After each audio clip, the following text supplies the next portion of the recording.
Ripak-ripak naman tayo ng mantika. Ayan. Ang mahal ng mantika ngayon. Kaya adjust din. Pang 5 piso. Pagkatapos magripak ng asukal, mantika naman. Ayan ang buhay nanay tindera. Buhay nanay tindera, paripak-ripak ng mga paninda.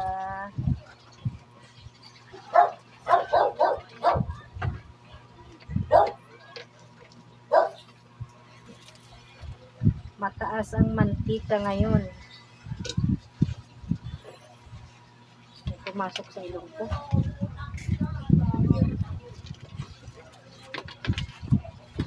Ayan. Ate, tupiin mo itong mga tupiin. Ha? Tupiin mo yung mga nilaban.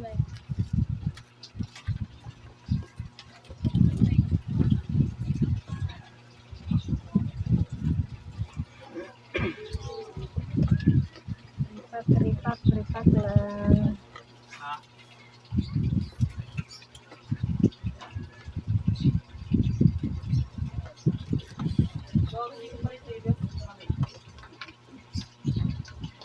Itong mga pangtakal ko, binili ko pa doon sa Karigara. Ayan.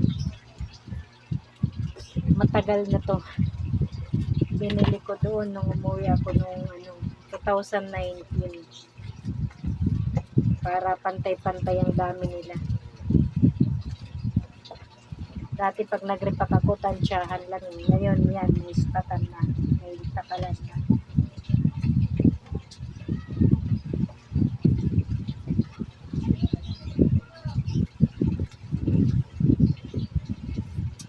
Bukas iba naman ang aking riripakin.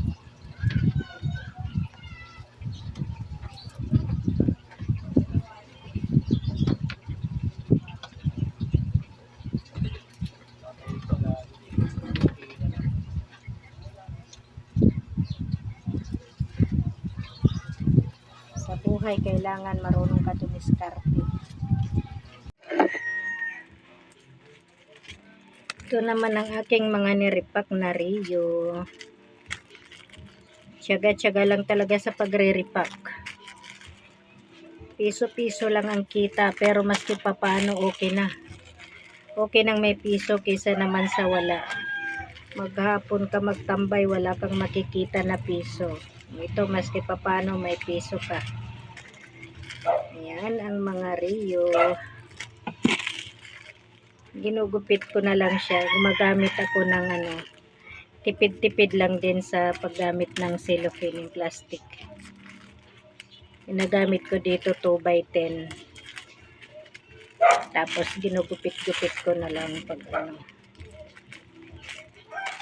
Ayan ang mga Rio. O piso lang, meron ng panali sa buhok yung mga bata. Diba? Affordable. Affordable, piso-piso lang. Tiyaga-tiyaga lang sa pagre-repack. Kailangan.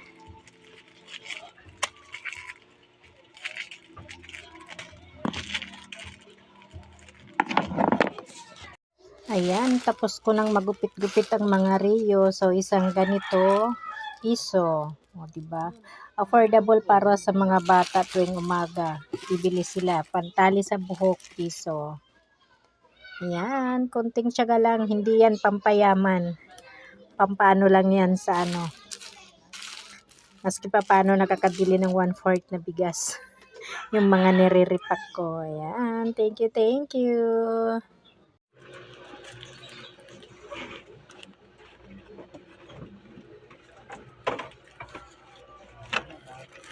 Anyel naman ang nire-repack ko. Ayan. Anyel naman ang nire-repack ko ngayon. O tawag ng iba nito, Tina. Anyel. Siyempre, gamit pa rin ang aking gasera. So, ito na yung ibang nare-repack.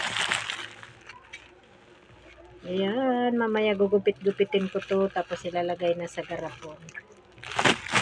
Ganito, kailangan magtiyaga para makahanap ng piso. Para magkaroon ng piso, tiyaga lang. Ripak-ripak maghapon. Minsan nakakaano na, masakit sa ulo sa kakatitig. Masakit sa mata pala. Kailangan ng nanay magtiyaga para may nilaga, may pambaon sa mga anak sa eskwela.